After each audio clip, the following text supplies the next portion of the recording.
boa tarde. Estamos aqui para a live do caso X no STF, assunto quente, marcos regulatórios e impactos de governança. Esse debate é apresentado a vocês pela Compliancepedia, nosso projeto querido, o qual é uma plataforma de informação e educação sobre compliance, riscos, governança e ética. Nós acreditamos firmemente no nosso lema, construindo integridade através do conhecimento.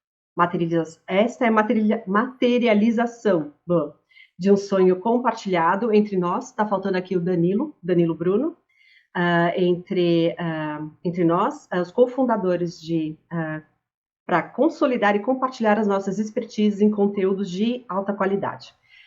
Os nossos entrevistados, nossa, hoje a língua está travada. Nossos entrevistados de hoje, acho que o assunto dá um medinho. Nossos entrevistados de hoje são Felipe Dantas. Nós já tivemos aqui Felipe Dantas no debate anterior, a questão da Lava Jato. Felipe Dantas é um jurista com experiência em anticorrupção, antilavagem de dinheiro, compliance regulatório, ética corporativa e investigações criminais. Ex-conselheiro do COAF, ex-consultor jurídico ministerial e ex-diretor de compliance. É mestre em Direito Administrativo e Políticas Públicas e também especialista em Direito Público. Felipe, muito obrigada, seja bem-vindo. O César, também meu colega. César é consultor independente com ampla experiência em compliance e gestão de riscos. Colaborou com grandes empresas como a Unilever, Walmart e Ernst Young, ao longo de sua carreira de mais de 18 anos. Como atuação, César adota o Compliance Behavior como estratégia e utiliza princípios da psicologia social para implementar programas de compliance eficazes, promovendo uma cultura sustentável de ética e integridade. Eu faço um disclaimer aqui por conta até do assunto de hoje. Aqui, nós não pretendemos dar ou deixar de dar razão a ninguém, mas apenas um mapeamento regulatório e uma análise de riscos corporativos a respeito desse assunto. Então, assim, antes que nós entremos aqui nas questões, eu vou trazer um breve panorama de como o assunto está, até porque ele está tendo desdobramentos praticamente diários. O caso X no STF. O ministro Alexandre de Moraes mandou suspender o X na última sexta-feira, após Elon Musk se recusar a nomear um representante legal da organização no nosso país. De acordo com o ministro, a plataforma tentou se esquivar da jurisdição brasileira com a declarada e criminosa finalidade, entre aspas, de deixar de cumprir as determinações judiciais. Fechamos as aspas aqui. Em seguida, Moraes determinou o bloqueio das contas da Starlink para pagar as multas devidas pelo X. As decisões foram mantidas pela primeira turma do STF e agora, em nova provocação, a questão vai para o Pleno através da relatoria do ministro Nunes Marques. E como sempre, as perguntas são bem-vindas, manifestações são bem-vindas. Eu já tive problemas numa outra live anteriormente, então eu deixei aqui nos comentários um link para um tipo de um aplicativo que ele tem o Q&A, tá? Tem duas abas ali, nós deixamos uma enquete e um Q&A. Então, se você não conseguir mandar a sua manifestação aqui pelo LinkedIn, você também pode usar esse aplicativo. Então, como sempre, são bem-vindas e nós aguardamos esse contato de vocês e também para comentários e até futuros assuntos de interesses de vocês para que a gente possa trazer aqui para as lives. Bom, agradeço e passo a palavra para vocês, caso vocês queiram fazer algum comentário aqui na entrada. Bom, Nina, bem rapidamente, só concordando aí com o teu disclaimer, que a gente vai fazer hoje essa conversa é uma demonstração de que num cenário altamente complexo, como é o desse caso, né, onde a gente tem discussões que são de lege lata e de lege ferenda, ou seja, da lei existente e de leis que querem ser alteradas, num contexto de ativismo judicial, com cortes e juízes com muitos poderes, às vezes não previstos especificamente em lei, mas em decorrência de uma percepção de necessidade de atuação do Poder Judiciário, num contexto de inflação regulatória, num contexto de polarização política aniquilatória, que é aquela na qual um lado quer matar o outro lado e vice-versa, né? Nós vamos provar que é possível, dentro dessa realidade que vivemos, fazer de forma séria, de forma ponderada, um mapeamento regulatório e uma análise de riscos corporativos Porque as pessoas vivem dessa realidade, as empresas vivem dessa realidade, Sim. elas precisam desse tipo de informação. Então vamos provar que é possível fazer isso de forma séria, ponderada e de acordo com a lei. Certo, Felipe, obrigada. César, alguma. Obrigado, Nina, por participar aí do lado do Felipe, do seu lado.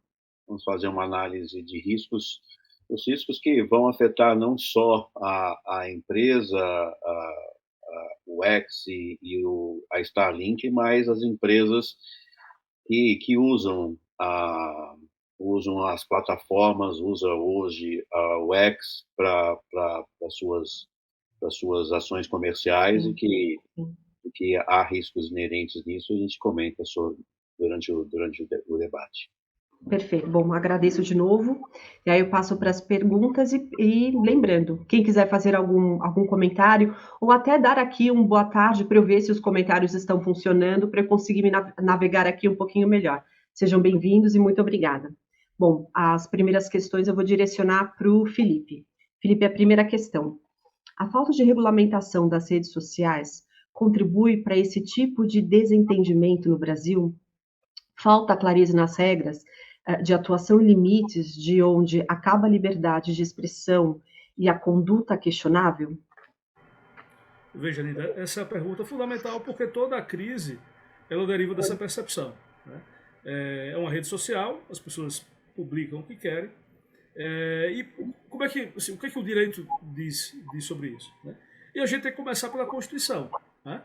A nossa Constituição ela adota um regime que diz que é livre a manifestação do pensamento, sendo vedado o anonimato. Né? Esse é a expressão básica.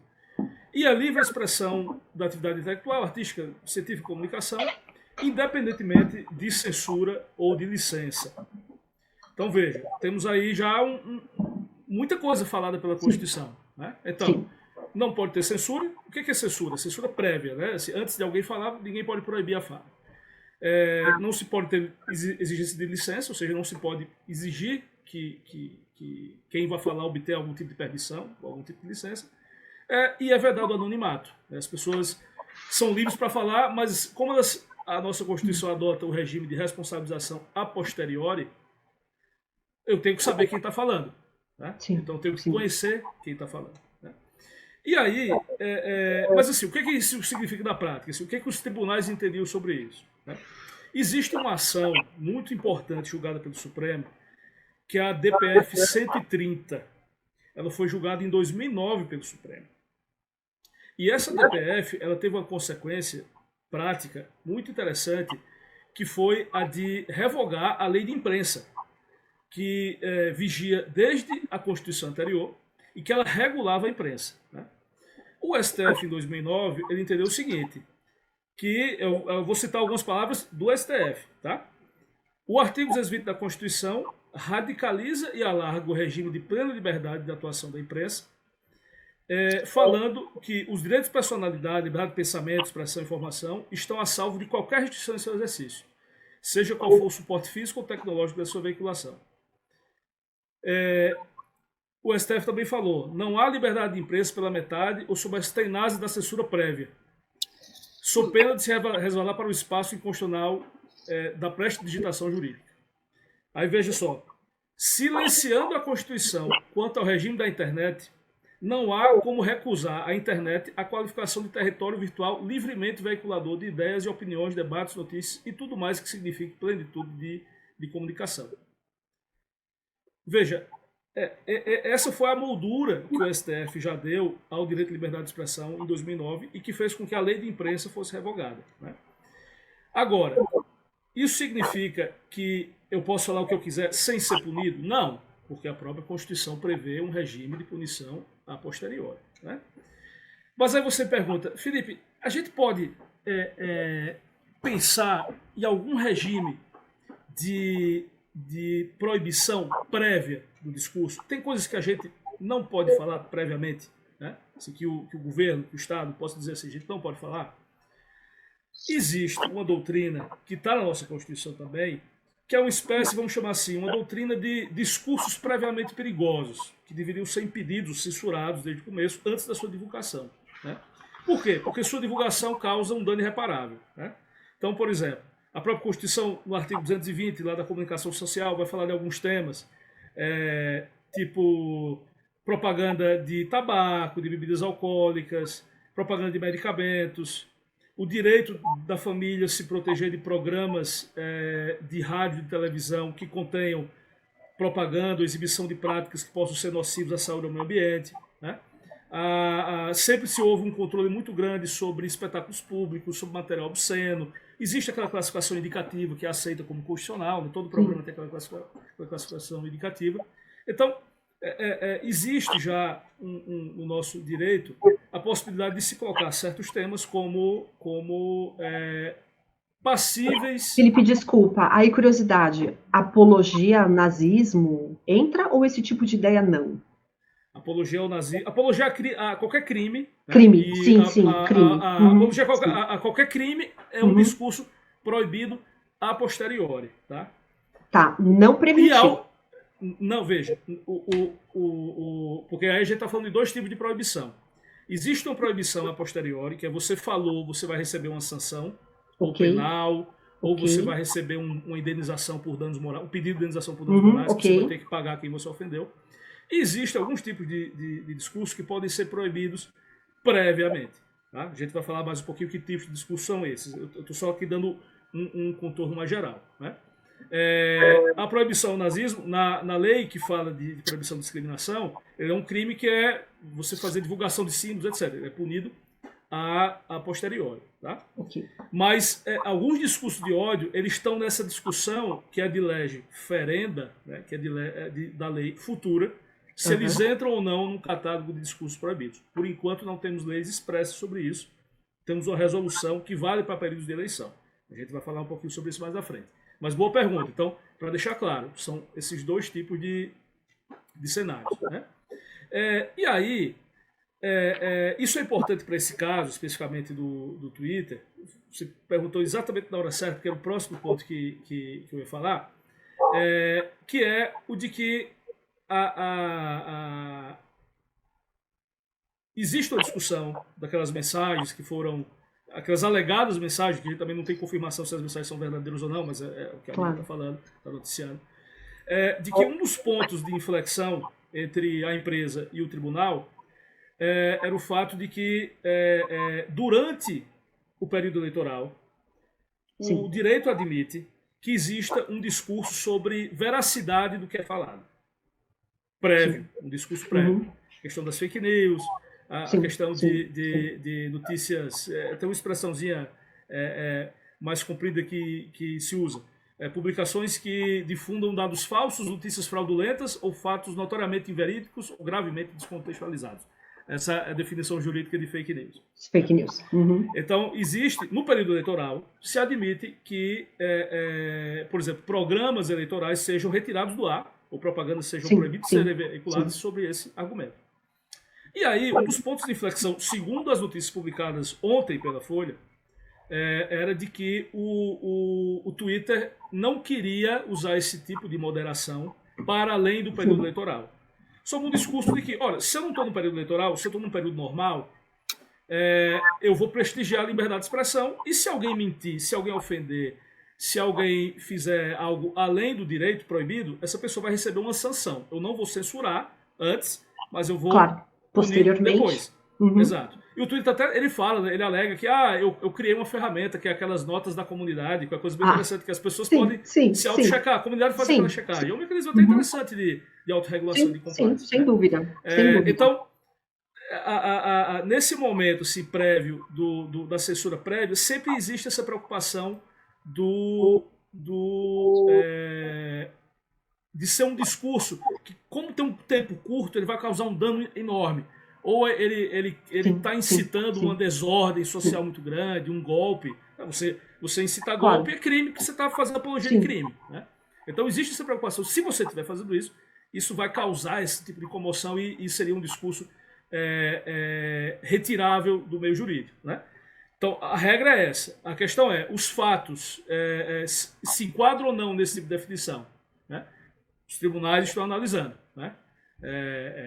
Então, esse é o cenário que eu te colocaria na primeira pergunta. Quer dizer, eu acho que nós já temos um arcabouço, um mapeamento de regras muito suficiente para lidar com essas questões dentro da Constituição. Você veda a censura prévia, salvo em casos extremos e que estejam previstos ou na Constituição ou na lei, né? E para os outros casos vigora a liberdade de expressão, com possibilidade de sancionamento a posteriori. Tá? Então esse é o quadro geral do mapeamento regulatório da liberdade de expressão que eu colocaria. Ok. Então, no frigir dos ovos, sim, temos uma legislação aí possível que a gente poderia se valer dela. Perfeito. A segunda pergunta.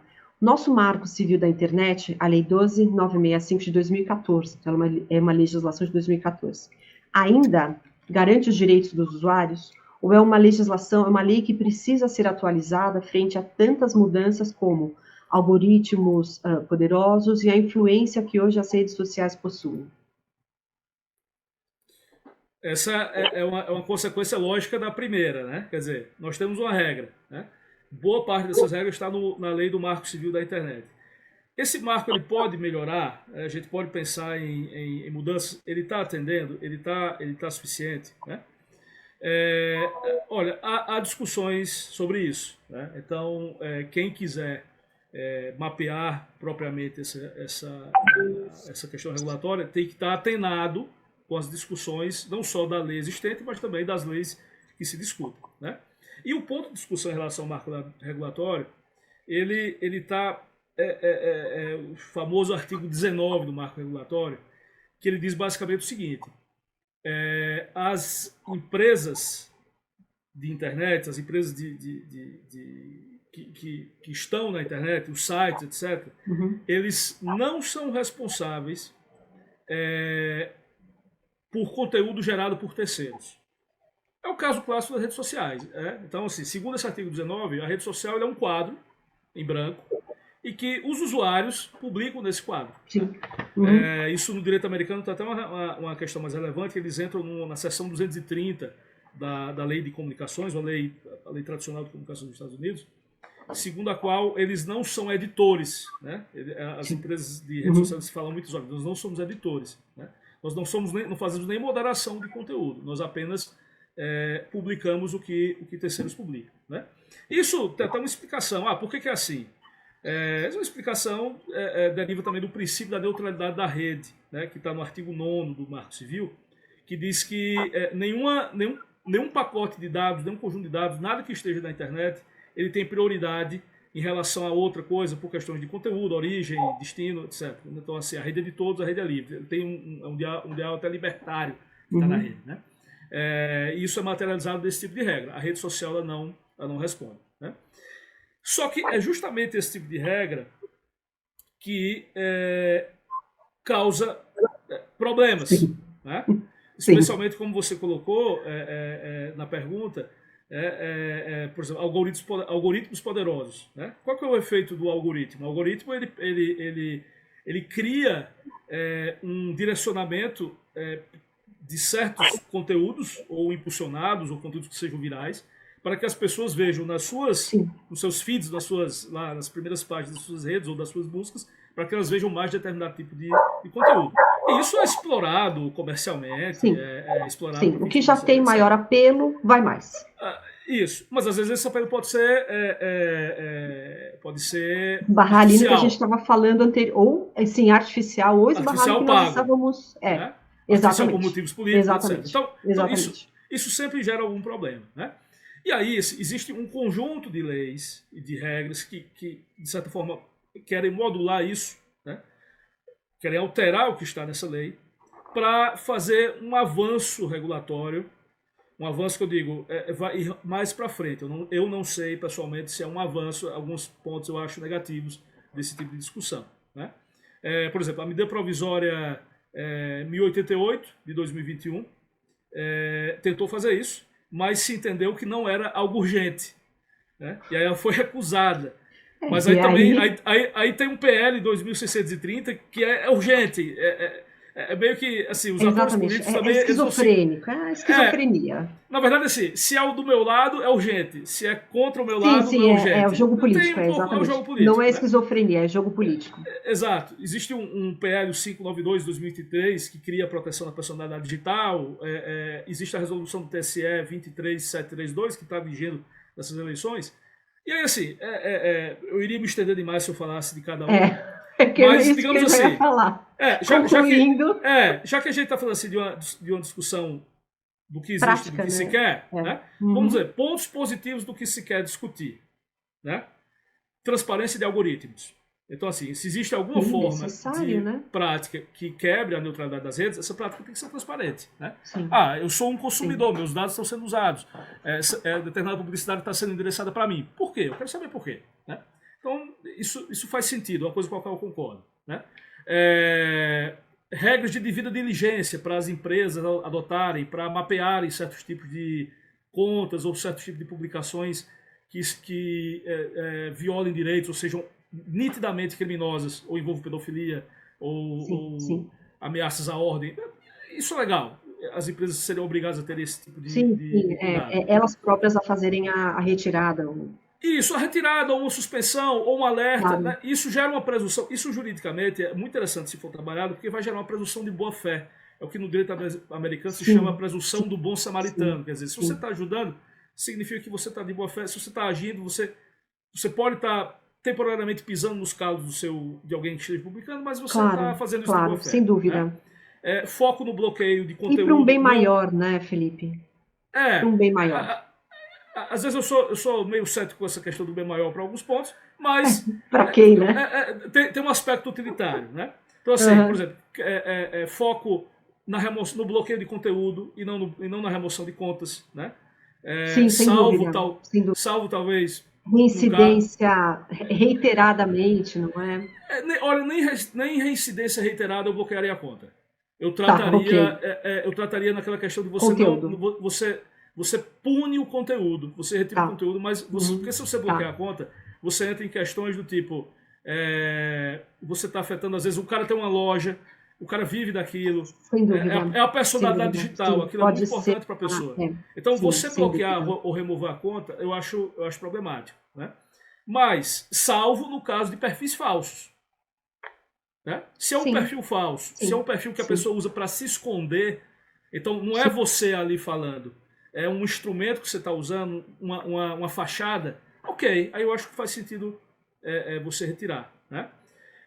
Outro ponto que eu acho positivo, nas regras do direito eleitoral que estão vigentes nessas eleições, o TSE exige que as empresas, no caso de anúncios impulsionados, anúncios pagos de campanha política, exige que as empresas tenham um repositório desses anúncios, com a quem se destinou, quem pagou, quais recursos. Isso para quê? Para a questão da transparência. Sim, transparência, exatamente. Como é um momento de discurso mais controlado, existe esse interesse. Agora, os pontos negativos que eu coloco de atenção, os que eu acho que, dado o nosso regime constitucional, dado a DPF 130 do Supremo, de 2009, dado a Convenção Americana de Direitos Humanos da OEA, que também proíbe a censura prévia, eu acho que, por exemplo, remoção da conta, eu não concordo.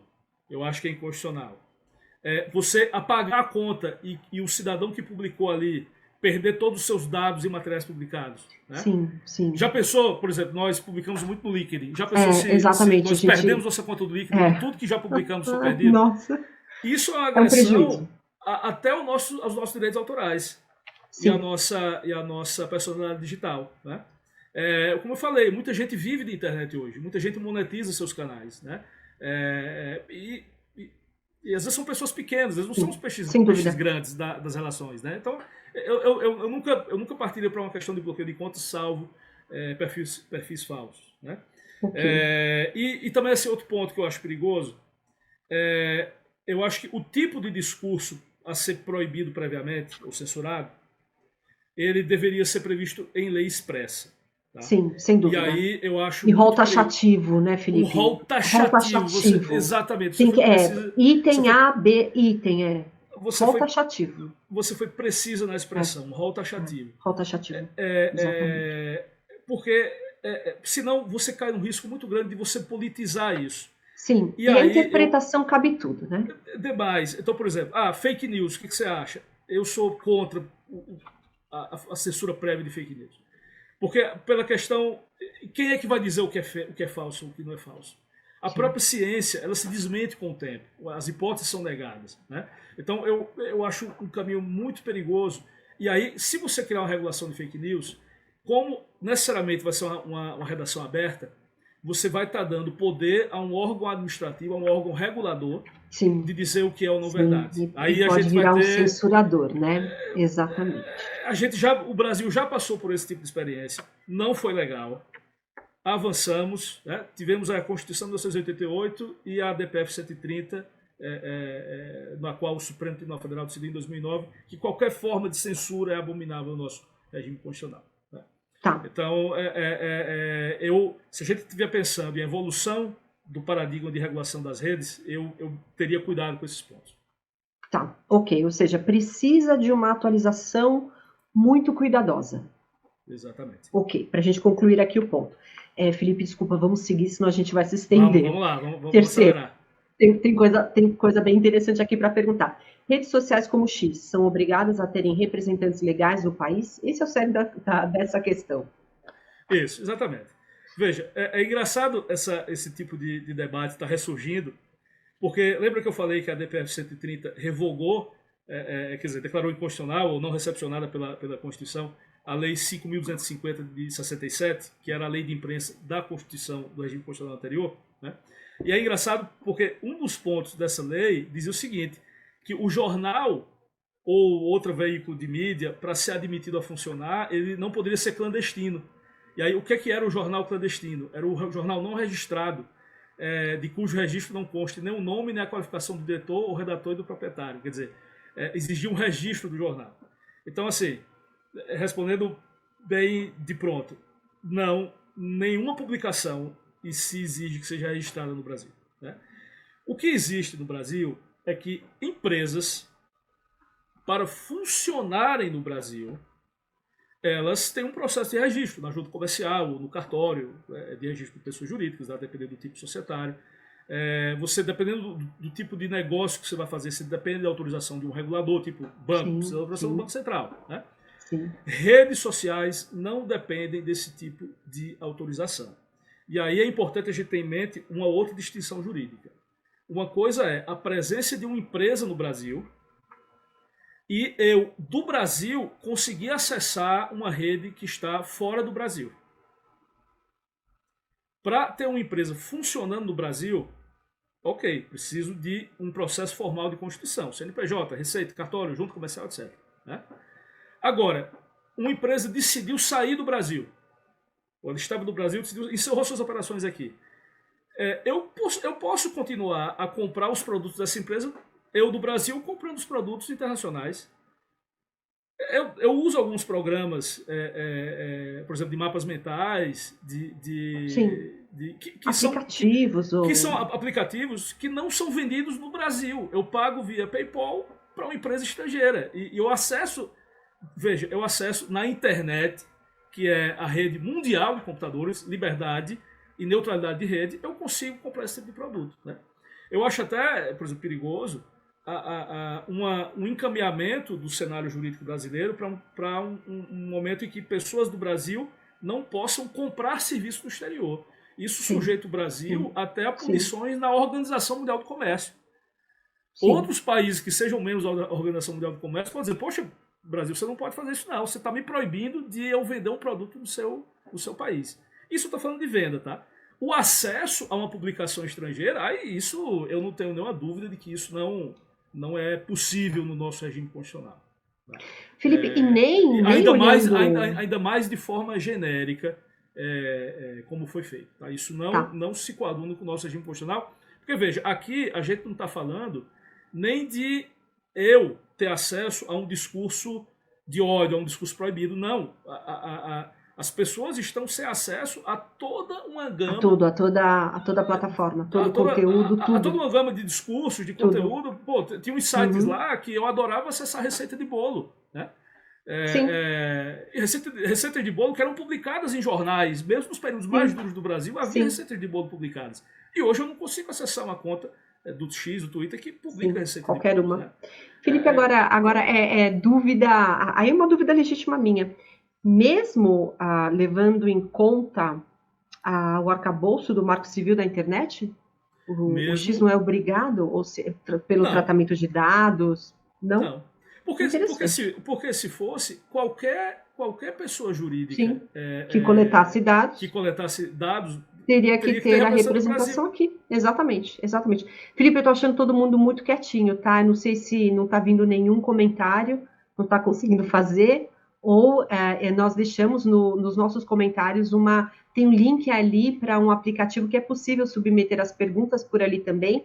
Nós temos um Q&A ali que eu já fiz parte de uma live que travou os comentários aqui do LinkedIn. Então, se alguém quiser se manifestar ou mandar perguntas tanto para o Felipe quanto o César, elas são bem-vindas, ok? Bom, Felipe, eu vou dar sequência aqui. Vamos lá.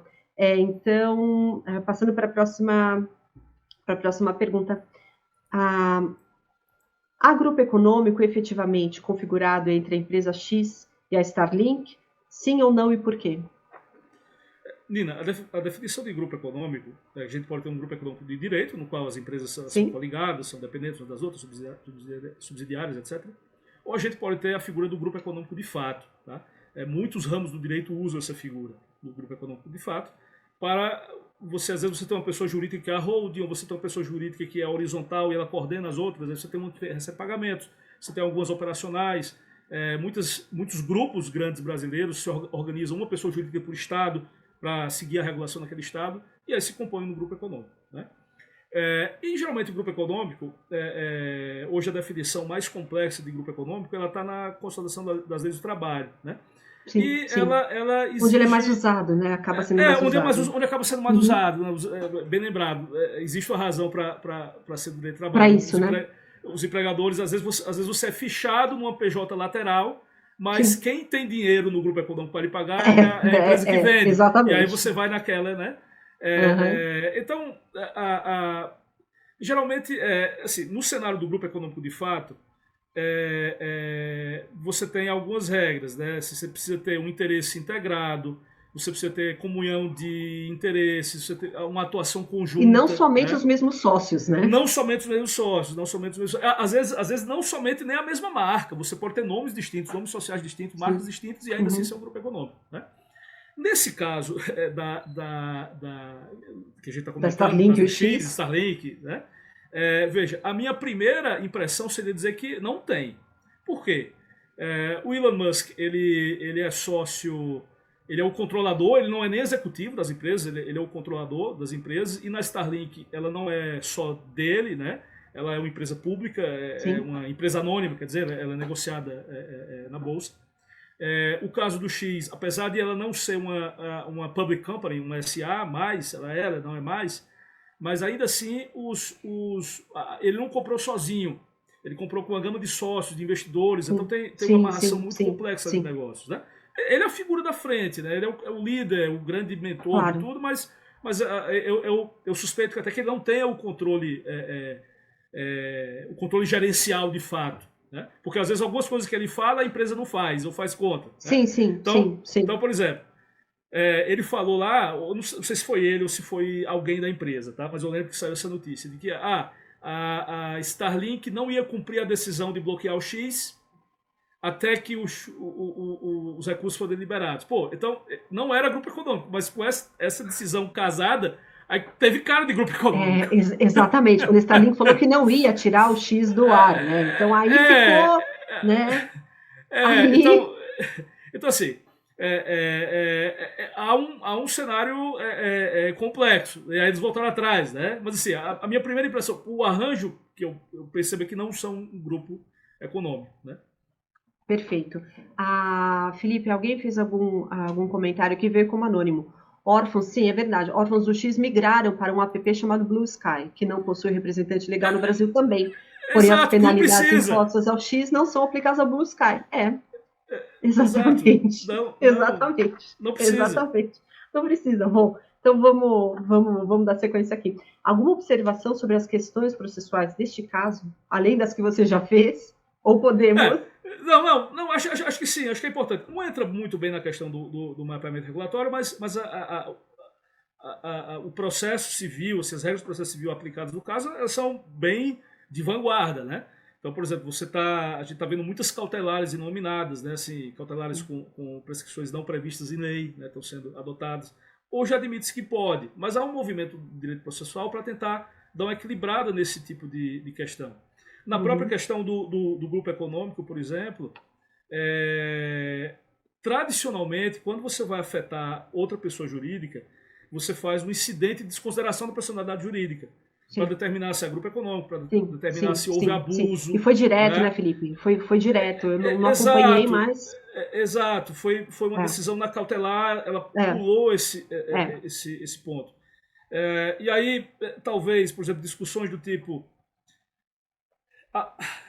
Eu gosto muito de analisar as coisas sob o ponto de vista evolutivo, né? E o devido processo legal, né, se você seguir as regras processuais da forma estrita, taxativa, ela tem uma vantagem que não é só da preservação de direitos, às vezes ela tem vantagens utilitárias. Então, por exemplo, sempre se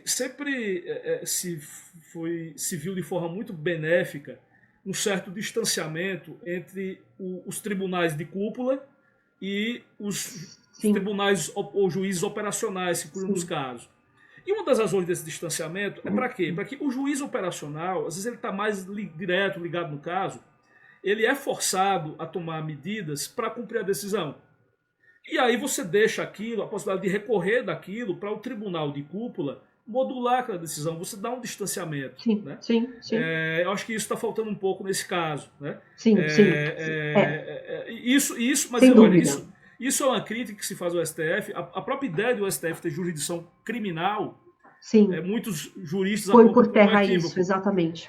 Porque o ideal seria que a jurisdição criminal fosse no juiz de base, e aí você deixa para as cortes superiores os recursos. Né? Claro, acho que se a gente pensar assim, melhorias da lei, melhorias do sistema, acho que fica esse alerta para os interessados e poderosos da questão. E eu acho até que cabe para a gente aqui fazer esse tipo de comentário, porque assim, as pessoas estão às vezes eu vejo as pessoas muito desesperançosas com a lei, com os tribunais, e assim, gente, essas questões que estão vindo de internet agora são questões novas.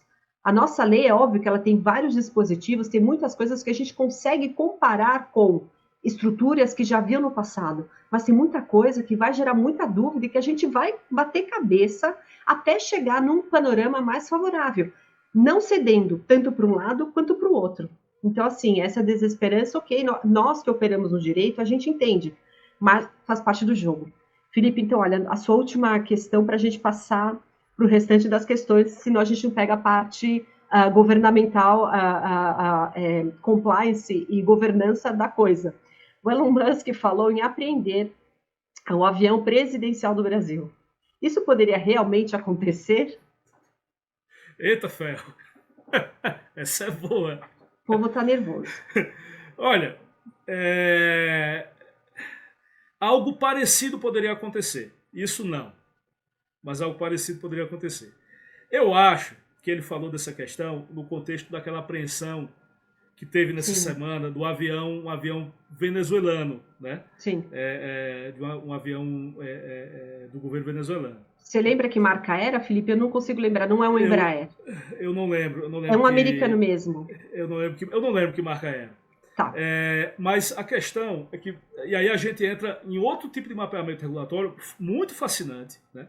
E que, quer queira, quer não, quando esses casos que a gente discute, direitos humanos, liberdade de expressão, controle de discurso e afetar propriedades de empresas de outros países, a gente fica sujeito a um tipo de debate, embate geopolítico entre estados e que acaba resvalando nas empresas nacionais. Então, por exemplo, nesse caso aí, os Estados Unidos eles têm uma ampla legislação de sanções, ou sanções comerciais, trade sanctions, né? Que são gerenciadas por um órgão chamado OFAC, né? O escritório do controle dos ativos comerciais, e que esse órgão ele recebe inputs, ou são leis que são aprovadas no Congresso, ou são ordens executivas, executive orders do presidente, que é tipo uma medida provisória do regime americano, em que países, empresas ou pessoas físicas são incluídas na lista de Special Designated Nationals, né? São nacionais especificamente designados. Uma lista de pessoas sancionadas nas quais empresas americanas em qualquer lugar do mundo não podem ter transações comerciais com essas empresas. No caso do avião venezuelano, o que aconteceu é que a empresa que comprou, a empresa venezuelana, o governo venezuelano, ao comprar o avião, ele sancionou, ele comprou por interpostas pessoas, né? Mas ele acabou violando uma sanção que estava imposta à empresa americana. E aí qual é a consequência disso? O bem é apreendido. E foi isso que foi feito. O caso ou seja, a violação não foi da Argentina, perdão, da Venezuela. Não foi do fato da Venezuela estar na lista de países embargados. Foi. Então foi ITAR. Foi pelo ITAR. Export Controls. Qual é a Export Controls, foi? Porque o avião tem tecnologia militar americana e não poderia estar nas mãos de um país embargado. Eu acho que não foi essa de tecnologia, não. Eu acho que foi a sanção do governo venezuelano mesmo, da UFAC. Interessante. Né? Eu vou procurar. Essa é interessante. É um caso interessante para a gente debater, dissecar com calma e outra lá. E o interessante também é que o avião foi apreendido na República Dominicana, né? Não foi nem no território americano, né? Então, assim, os Estados Unidos, eles têm uma musculatura diplomática muito forte, né? Então, talvez assim, o que... E aí, como é que se entra numa lista dessa? Ou da ICAR, ou da UFAC? Você explica isso, que é interessante. Geralmente você entra nessa lista, no cenário atual, quando os Estados Unidos entendem que você viola algum tipo de direito humano, quando você viola alguma norma de direito internacional. Como a Rússia, com a questão da Ucrânia. Como o caso da Rússia, Coreia do Norte, Cuba, Irã... Enfim, uma série de países e de pessoas daqueles países que estão sancionados. Porque às vezes as coisas vão em degraus, né? Antes de sancionar o país inteiro, os Estados Unidos eles sancionam algumas pessoas. Exatamente. Né? Pessoas, empresas. Isso. Então eu acho muito difícil que essa sanção total contra o Brasil, contra o Estado brasileiro aconteça, que seria o que redundaria na apreensão de uma... Na apreensão da aeronave. E olha só, e não é o caso, porque essa aeronave não foi comprada pelo Brasil em violação às sanções. Claro, exatamente. Esse regime de sanções também não dá direito dos Estados Unidos a apreenderem qualquer propriedade em qualquer coisa, exatamente. Não é, o ato comercial tem que ter violado aquela sanção. E mesmo se o Elon Musk pode pedir da justiça americana a apreensão de algum produto do Brasil, uma outra possibilidade, não por sanções, mas ele pedindo, né? E é interessante que na história do direito comparado e na história do direito internacional existe um princípio de imunidade de jurisdições. Então, você não pode processar outro país no seu país. Você tem que levar para uma corte internacional, algo do tipo. E os Estados Unidos levam isso a sério, né? Então, a única exceção que existe contra isso é o que eles chamam de expropriation exception, na lei das imunidades soberanas, né? E que essa imunidade diz o seguinte, que se a propriedade de algum cidadão americano for expropriada de forma a violar o direito internacional, esse cidadão americano pode, nos Estados Unidos, tentar apreender algum bem do país que esteja nos Estados Unidos. Né? Agora, tem que ser um bem comercial, não pode ser um bem de uso de serviço público. Então, o avião nunca seria apreendido. Mas o Elon Musk poderia, por exemplo, tentar litigar para apreender, por exemplo, patrimônio de alguma empresa estatal do Brasil nos Estados Unidos, alegando, e é uma coisa que ele vem alegando, né, que propriedade da empresa americana no Brasil foi apreendida ou foi sequestrada em violação ao direito internacional. Aí, o que é que a gente poderia pensar de violação ao direito internacional no caso? Violação de direitos humanos. Lembrando que liberdade de expressão é um capítulo, direito básico. É um direito básico, um direito fundamental na Constituição do Brasil, mas também é um capítulo relevante da Convenção Americana de Direitos Humanos, a Convenção da OEA, que, portanto, é direito internacional. Né? Então, ele poderia tentar isso. Né? Claro. Não sei se vai fazer, mas seria o possível caminho que a gente pode elucubrar. Né? Claro. Bom, eu esgotei aqui todas as minhas perguntas para o Felipe. Chequei aqui, não tem nenhuma pergunta, mas se alguém quiser mandar pelo link. Então, pelo visto, o nosso chat, o chat aqui do LinkedIn não está funcionando. Aí eu peço que as pessoas, se tiverem dúvidas ou comentários, mandem pelo aplicativo que está deve estar no primeiro comentário que eu deixei aqui na nossa live. Bom, César, então vamos, passadas todas as explicações do nosso juridiquês básico de todo dia, né, Felipe? Vamos passar para uma questão um pouco mais prática de consequências desse tipo de ação para a empresa. César, então vamos lá, primeira pergunta. Quais os riscos potenciais para as empresas quando as decisões judiciais impactam negócios já celebrados? Como uma empresa pode mitigar esses riscos? Vamos lá, Nina. Obrigado, Pergunta Felipe, espinhuda. pela explicação. Aqui, saindo um pouco do juridiquês, entrando um pouco mais na análise de riscos, né? O que nós temos aqui é a imprevisibilidade, né?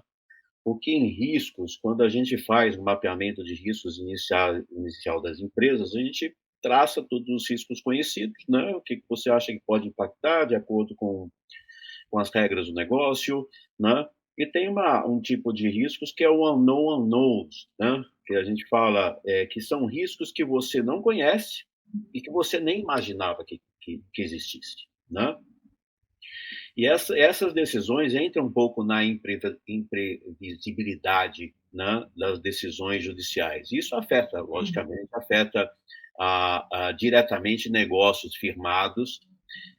E aqui eu não vejo só o negócio firmado afetando a própria X ou a própria Starlink, né? Mas sim empresas que têm acordos com essas empresas, né? Então, como a gente tem essa imprevisibilidade, vamos dizer que há muitas empresas de marketing que fazem o ganha-pão do dia a dia deles através das empresas de redes sociais, né? Seja do YouTube, seja do X, seja do Facebook, né? Que são utilizadas para isso. E esse problema causa não só um possível prejuízo financeiro, um dano à reputação, porque a empresa já não pode atuar como atuava antes, e mais a sua capacidade operacional, né? Operacionalmente, as empresas ou outras empresas que atuam nesse caso não podem atuar na sua capacidade operacional. Um dos pontos era, por exemplo, ninguém tinha a previsão que haveria o bloqueio de VPNs, que são outras empresas que atuam nisso e que não têm diretamente nada linkada Conexão, né? né? E aqui foi afetado. É um unknown unknowns, é um risco de não conhecido até o momento, né? E que traz, logicamente, o que eu falei, traz uma imprevisibilidade. E aqui a gente tem também, como eu falei, tem a interrupção das operações, né, que podem ocorrer, empresas que se paralisam porque elas atuam diretamente no e-commerce, tem o impacto financeiro, né, porque elas não têm mais o canal digital para acessar, né, ou ofertar o produto dela, no caso, ok, apresentou nesse momento o X, né? Mas o que nós temos, e aí o Felipe também, você também, Nina, pode atuar, que é o precedente legal, né? Se eu fiz um bloqueio do X, qual é a possibilidade de que isso possa ocorrer no Facebook, no YouTube, né? Sim. Você já tem uma previsibilidade que isso, com a imprevisibilidade legal, você já pode mapear isso, né? Sim, é um pouco de know your partner também, né, César? Você conhecer com quem você está fazendo negócios, quem são seus parceiros, quem são os seus sócios. Exatamente, que é aquela coisa de um monitoramento, aí o que a gente pode fazer para mitigar esse risco? Logicamente, é um monitoramento legal contínuo, né? Manter uma equipe de compliance, uma equipe jurídica especializada que monitore essas mudanças regulatórias é essencial e essas decisões judiciais. Como o Felipe falou no último ponto, há possibilidade de um bloqueio e de uma sanção comercial contra o Brasil? Há, né? Sim. porque há um precedente de direitos humanos. Então, seja o Majestic, a Lei Majestic, seja o Pacto de São José, tem várias possibilidades de ocorrer bloqueios e sanções internacionais. E aí entra as empresas que não estão diretamente envolvidas, mas que têm negócios e que Sim. podem ocorrer negócios internacionais, de fazer esse mapeamento inicial, E né? dependem desse serviço, né, César? Não, e que não necessariamente depende desse serviço. Se eu tenho uma sanção internacional, eu não posso vender meu produto fora do Sim, Brasil, por exemplo. exatamente, exatamente, Aí exatamente.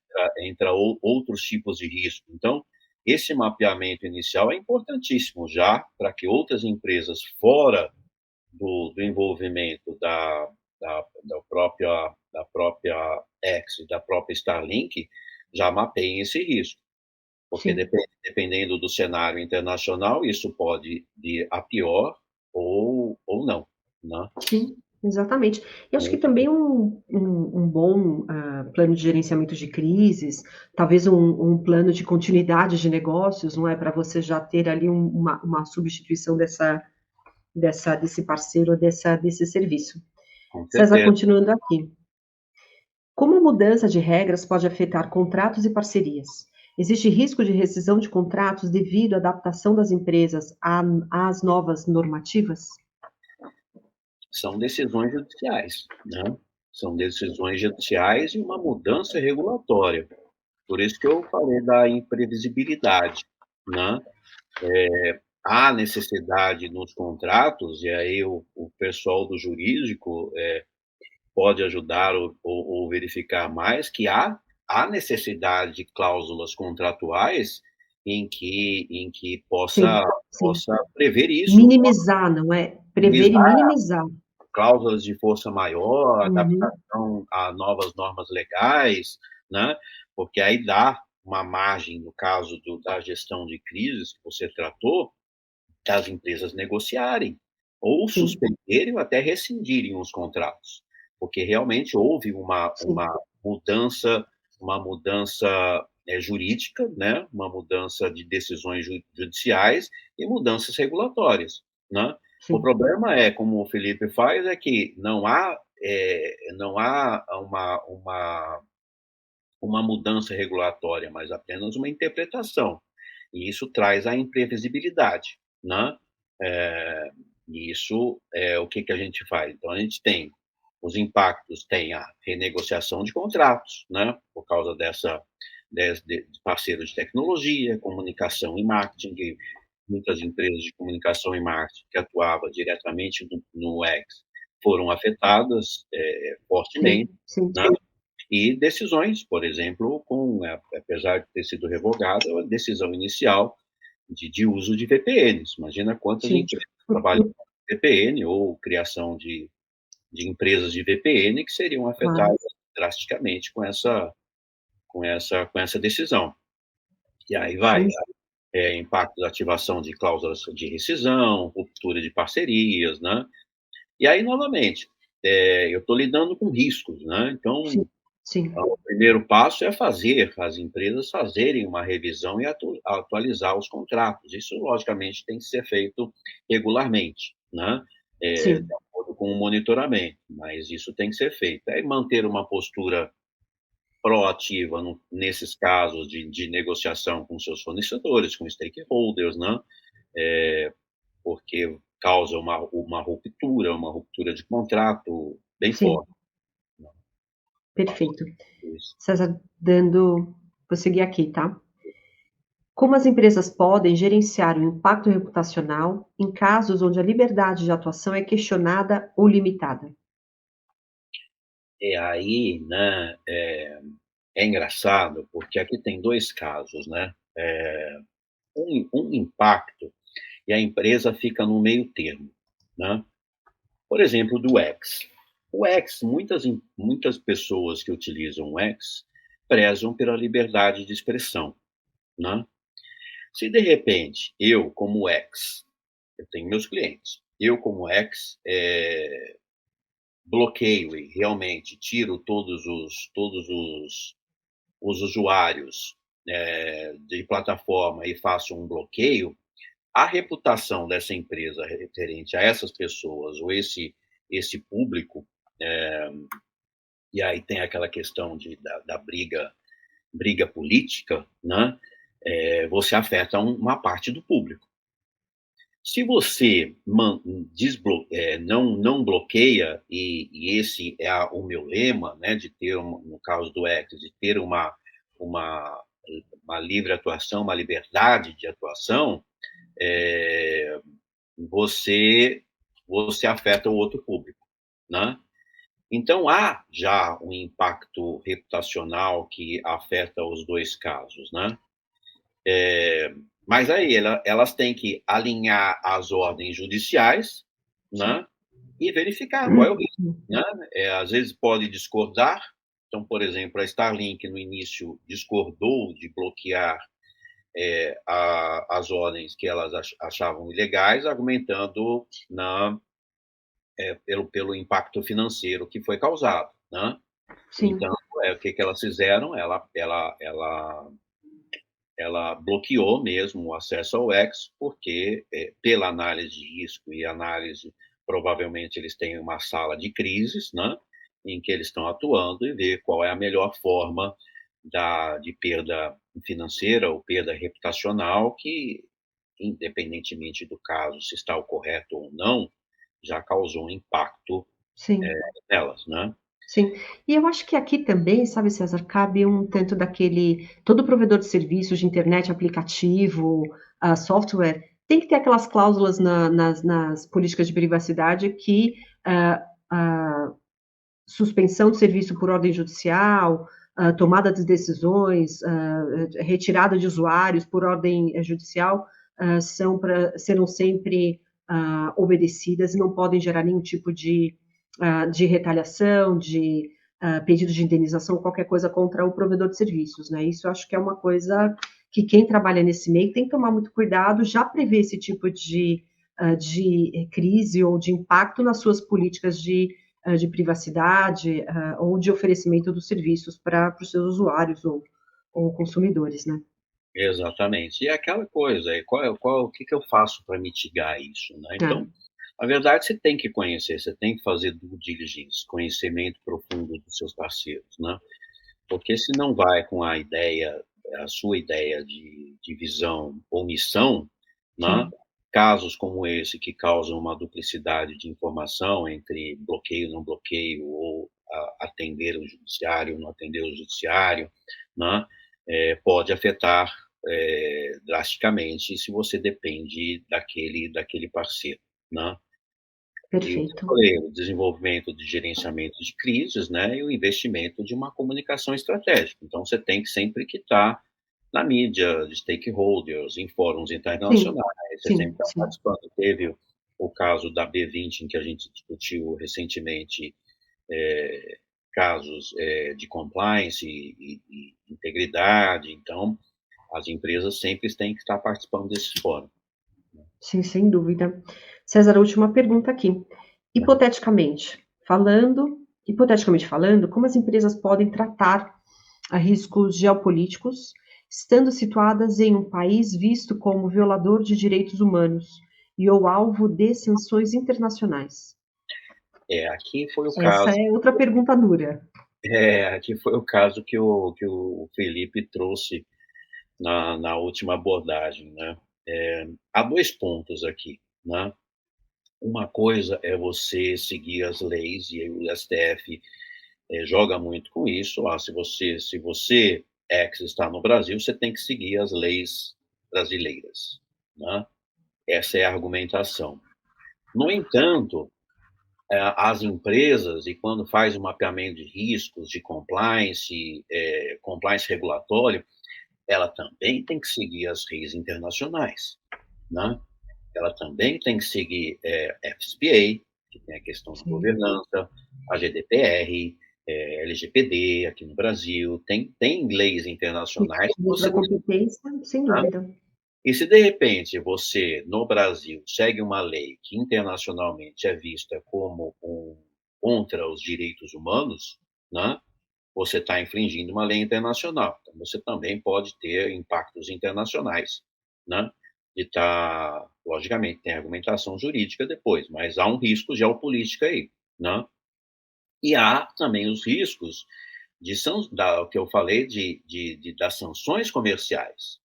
Então, se houver sanções comerciais para o Brasil, através da União Europeia ou os Estados Unidos, impor essas sanções restringem o comércio e os bens e serviços, né?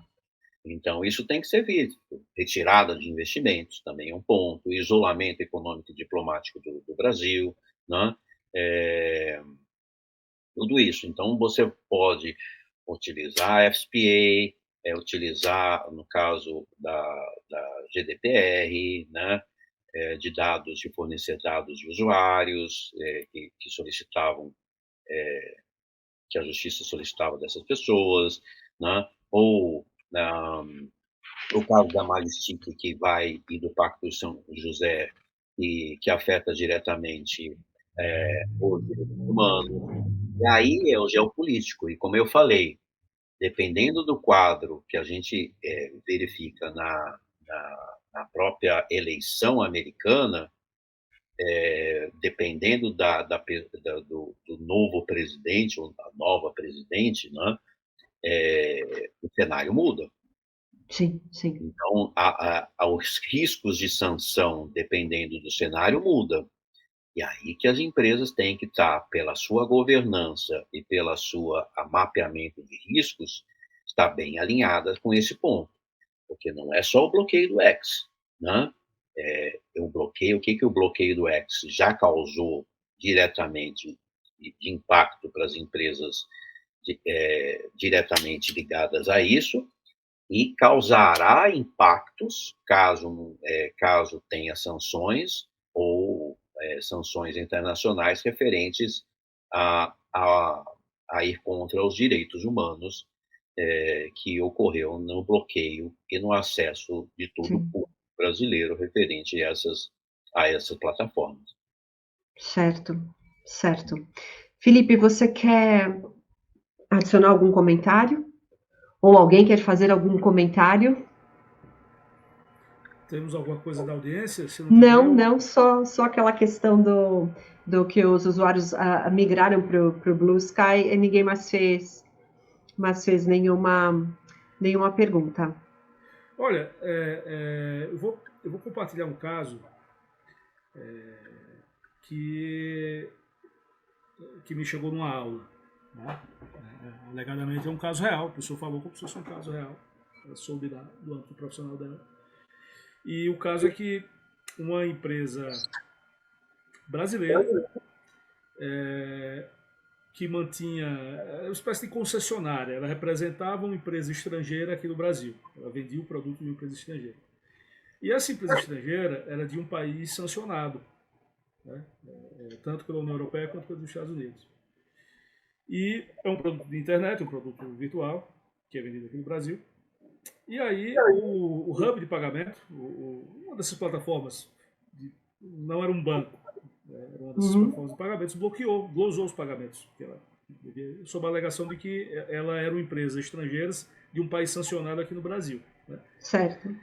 E aí a estratégia jurídica adotada do caso foi que a pessoa jurídica brasileira ela só era representante, ela de fato não tinha relação com a além de ela provar isso em juízo, ela foi ao Banco Central, foi ao COAF e pediu certidões, né? Usando a nossa lei de acesso à informação, né? Que você pode fazer petições, você pode pedir dados.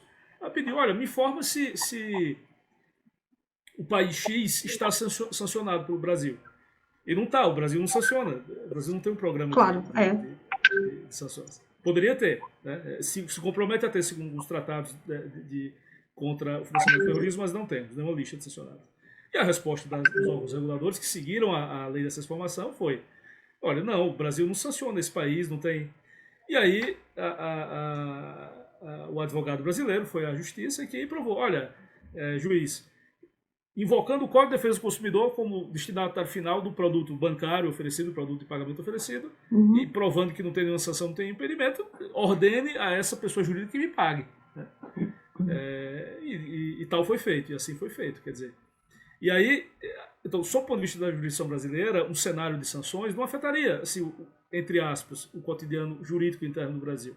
Mas é claro, a empresa estrangeira que vende o serviço aqui, ela está se vendo no sinuca de bico, porque ou ela segue a decisão judicial daqui, ou ela cumpre a lei do país de origem, né? Sem dúvida. Salvo engano, não existe, nos países que adotam esse modelo de sancionamento, uma exceção de cumprimento de decisão judicial. E aí o risco fica todo para a empresa estrangeira ou a empresa multinacional de decidir, olha, eu não posso mais operar naquele país. Ou ela vai fazer uma consulta lá, né? Que vai levantar a bandeira. Não, e a consulta vai ser negativa, porque não existe essa exceção lá. Não existe essa exceção. E ela vai ser forçada a sair do país, a sair do Brasil, no caso. Né? Caso isso seja... Né? Talvez, no caso, eles consigam argumentar de que não estava no escopo da sanção porque ela apenas vendia o produto aqui. Claro. Né? E não estava violando o embargo, a empresa não estava violando o embargo de forma indireta, né? Porque às vezes a gente vê casos de uma empresa uma empresa americana, ela quer comprar, por exemplo, um bem da Rússia, ela usa um terceiro. Não é o caso. Porque isso viola, é uma violação, né? Isso viola claramente. Muita empresa brasileira não entende isso, né? Que isso é uma forma de você dar um bypass no embargo. E é violação ao embargo, mas não seria o caso também. E aí, de qualquer maneira, assim, gera um custo, uma coisa que era uma transação comercial automática, né, que você fazia... Você gera a necessidade de, sei lá, 2 analistas de compliance, um gerente, aí escala para o diretor e chama o jurídico, né? Você embute um custo na due diligence daquela transação. E que talvez as partes envolvidas entendam que é proibitiva, né? Só fazendo o link com o nosso caso aqui em discussão, há algumas semanas atrás, antes desse bloqueio,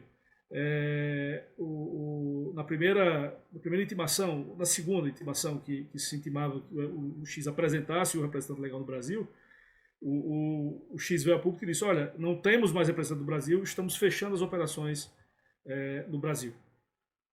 Justamente nessa decisão, porque ele se viu num conúnduro, né? Ou ele descumpria, na visão dele, dispositivos da lei americana ou descumprir ordens judiciais brasileiras. Né? E aí, num cenário como esse, o mais seguro para a empresa, infelizmente, às vezes é sair e fechar as portas. Bom. Mas, para vocês verem, o mapeamento regulatório de um caso como esse e a consequente avaliação de risco é muito complexo. A gente tem que mapear uma série de regulamentações de marcos legais distintos, né? Sim, e não é uma coisa muito, às vezes não é uma coisa tão simples. Olha, nós recebemos alguns votos sobre os próximos pontos, as próximas lives serem sobre aulas de compliance e governança mesmo. Então, acho que nós já estávamos pensando nisso dentro do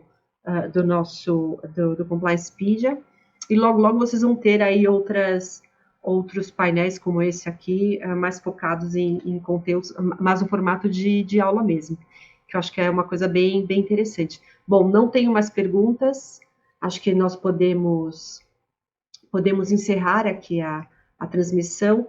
Felipe César, muitíssimo obrigada de novo, e até uma próxima. Eu que agradeço. Obrigado, Nina. Obrigado, César. Até a próxima. Sigam o CompliancePedia pela internet, compliancepedia.com.br. Já está com bastante conteúdo. Já está com bastante conteúdo. Estamos fazendo a Wiki Compliance, com todos os dados do Wikipedia de Compliance. Né? Brevemente teremos mais. E a ideia é ter um canal com todo o conteúdo que possa ser acessado gratuitamente por todos. Através da companhia. Sim, ok. Gente, obrigada. Isso aí. Obrigado, gente. Pessoal, um abraço. Obrigado, pessoal. Obrigado, audiência.